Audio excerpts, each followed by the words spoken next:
Friends, মই বিদ্যাৱতী মৰাণে আপোনালোক সকলোকে মোৰ ভিডিঅ'লৈ স্বাগতম জনাইছোঁ।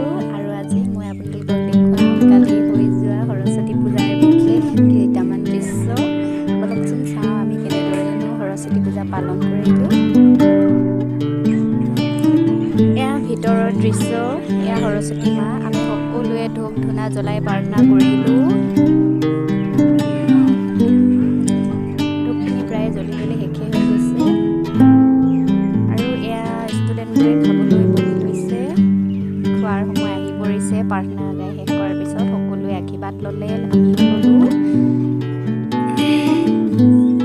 ছাত্ৰ ছাত্ৰীবোৰে আমাক খুব আগ্ৰহেৰে আশীৰ্বাদ বিচাৰিলে, আমি দিলোঁ।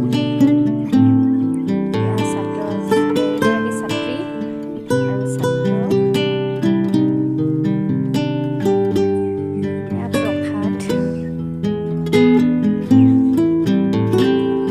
এয়া হৈছে আমাৰ হিন্দী বাইদেউ জোনালী। এয়া হৈছে অভিভাৱক। এতিয়া আমি পুৰি বনোৱা দেখুৱাওঁ বলক। এয়া বনাই আছে, ল'ৰাবোৰে বনালে অৱশ্যে। এয়া দিছে খাবলৈ, দিব গৈছে। ছাত্ৰীসকলে এয়া আগভাগ ল'লে, দায়িত্ব ল'লে দিবলৈ।